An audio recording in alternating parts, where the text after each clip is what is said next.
accent aigu et urgent sur la situation en Ukraine et en Russie. Ukraine et en Russie. Commençons par les nouvelles de la Corée du Nord, qui a réussi un tir de missile à ogives multiples. Ogives, nous aurons également plusieurs autres mises à jour sur le conflit entre l'Ukraine et la Russie.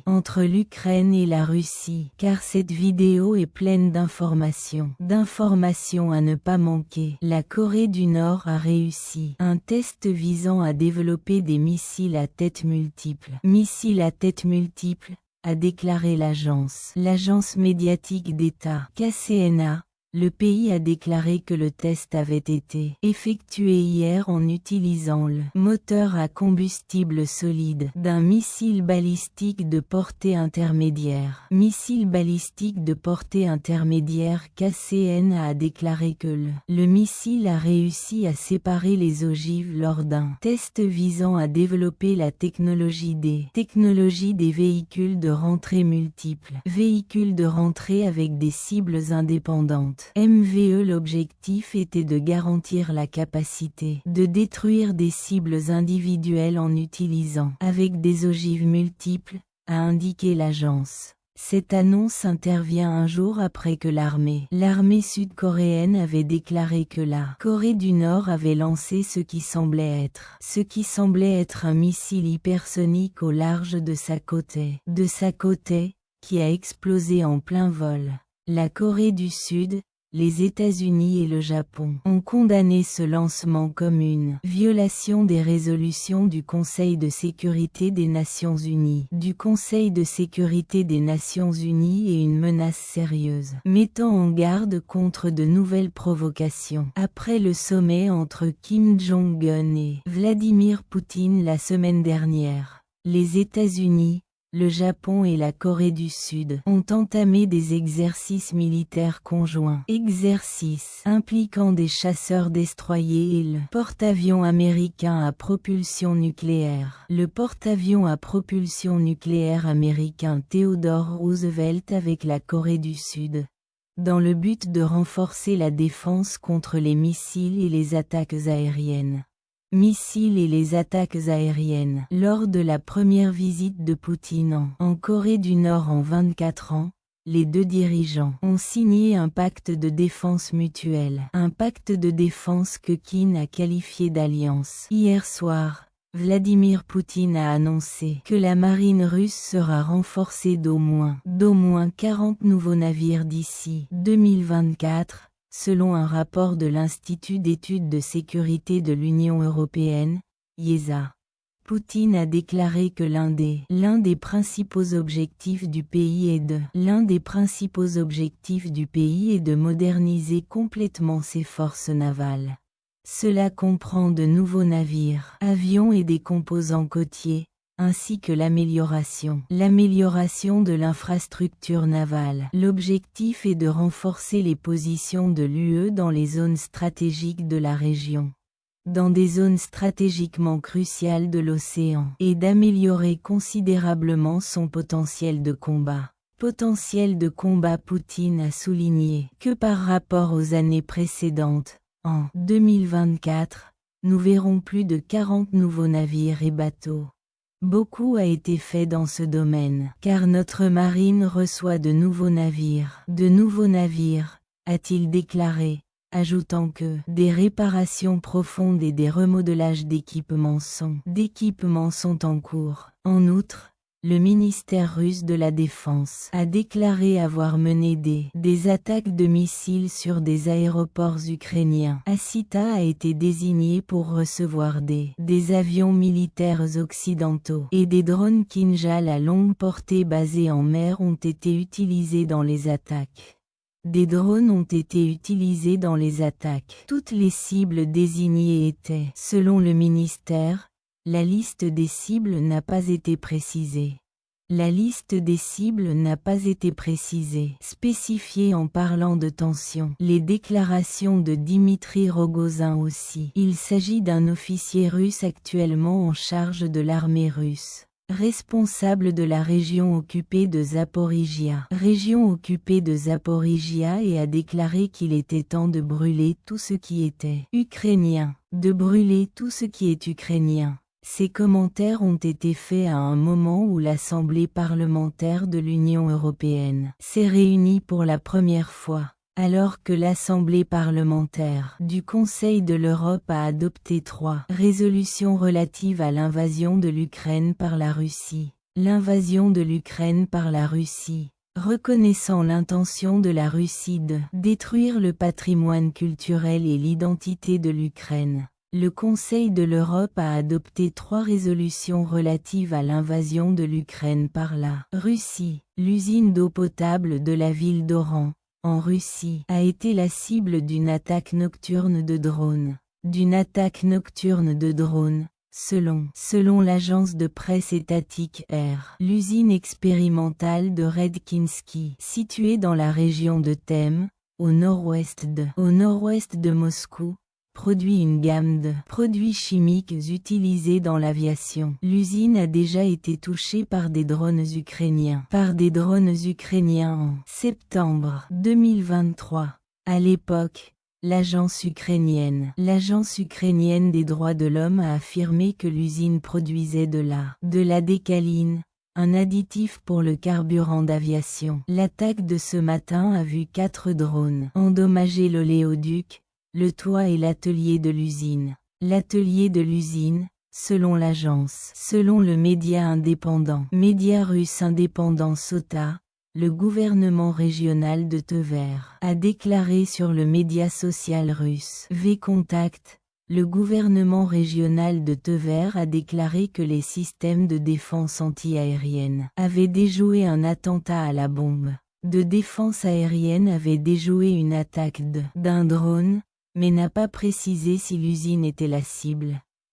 Les troupes ukrainiennes ont repoussé les forces russes d'un quartier de la ville de Chasiv-Yar. Sur la ligne de front, un officier militaire ukrainien Nazar Volozhin, porte-parole du groupe, a déclaré à l'agence de presse ukrainienne que les Russes ont été expulsés du quartier du Canal, dans l'est de la ville. Volozhin a déclaré que les forces de Moscou ne ralentissent pas leur avancée sur Tassar et a indiqué que 2 opérations d'assaut sont en cours. Les défenseurs ukrainiens maintiennent la défense dans cette zone de manière fiable et donnent un coup d'arrêt à l'agresseur russe, a-t-il déclaré. L'agresseur russe, a-t-il déclaré à l'agence. Il s'agit d'une ville d'importance stratégique pour l'Ukraine. Une ville d'importance stratégique dans l'est de la région de Donetsk est depuis longtemps une cible russe. La ville a été attaquée par l'aviation, l'artillerie et les drones russes. Et des drones russes depuis des mois, car Moscou la considère comme une porte d'entrée vers l'Europe. Pour lancer des offensives directes contre plusieurs villes forteresses ukrainiennes. Le châssis de Viar comptait plus de 12 000 habitants avant la guerre, mais aujourd'hui, il ne reste plus que quelques centaines d'habitants. L'Ukraine a reçu la prochaine aide financière de l'Union européenne de 1,9 milliard d'euros. 1,9 milliard d'euros de soutien financier de la part de l'Union européenne. L'aide financière de l'Union européenne est de 1,9 milliard d'euros. L'aide de l'Union européenne arrive par le biais du plan de financement pour l'Ukraine qui vise à soutenir le pays dans les efforts de redressement, la reconstruction et la modernisation.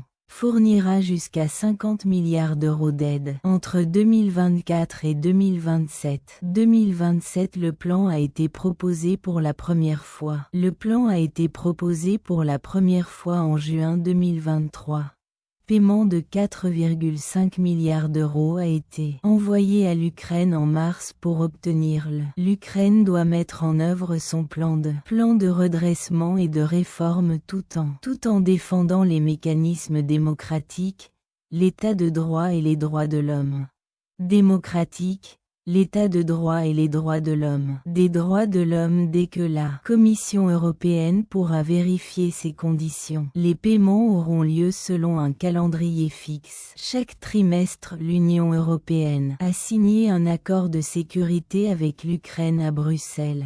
L'Ukraine à Bruxelles. Aujourd'hui, cet accord vise à compléter accord scellé entre l'Ukraine et ses alliés. Ses alliés alors qu'elle poursuit sa défense contre l'invasion de la Russie.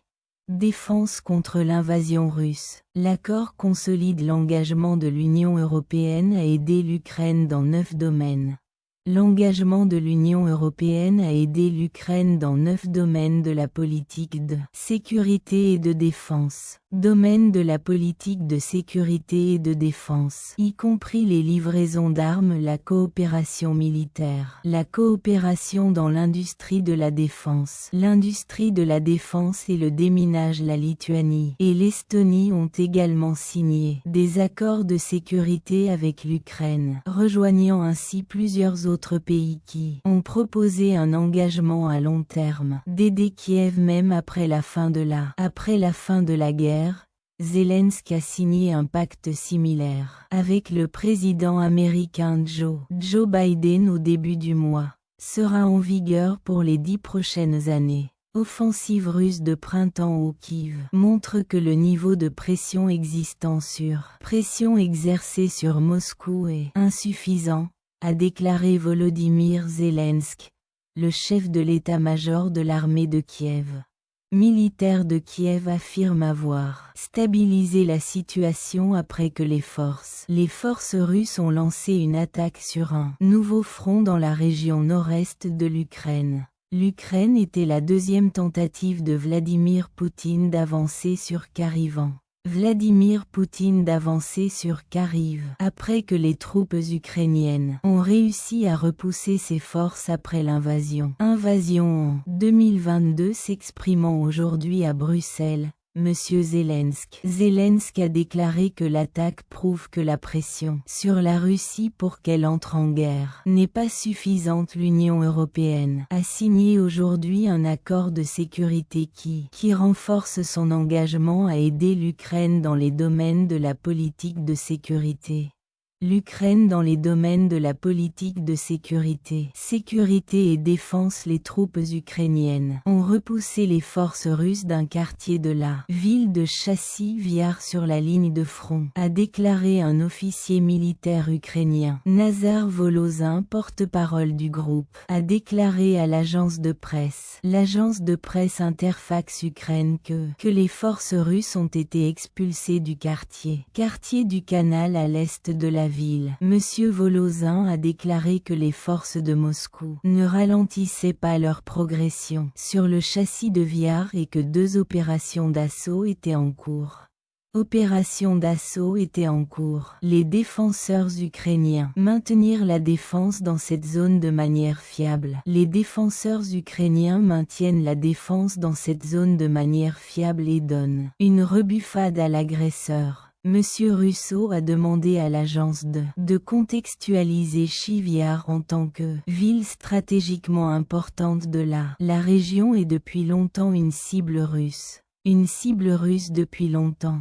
Elle est la cible de l'artillerie russe et d'attaques de drones depuis des mois. Des attaques d'artillerie et de drones russes sont lancées contre Chassiv Yar, alors que Moscou avait comme une porte d'entrée pour lancer des offensives directes contre plusieurs pays de la région. Contre plusieurs villes-forteresses ukrainiennes. Les villes-forteresses ukrainiennes de Tazar comptaient une population de plus de 12 000 habitants avant la guerre, mais aujourd'hui, il ne reste plus que quelques centaines d'habitants résidents. Quelle est votre opinion sur le niveau actuel de la pression internationale sur la Russie? Que pourrait-on faire de plus? Comment pensez-vous que l'Union européenne peut-elle continuer à soutenir efficacement l'Ukraine dans les années à venir? L'Ukraine de manière efficace dans les années à venir. Quels sont les défis les plus importants? Défis auxquels l'Ukraine est confrontée alors qu'elle de stabiliser les zones récemment libérées des forces russes. savoir ce que vous en pensez. N'oubliez pas d'aimer la vidéo et de vous abonner à la chaîne. D'aimer la vidéo et de vous abonner à la chaîne pour plus de mises à jour. Jusqu'à la prochaine fois.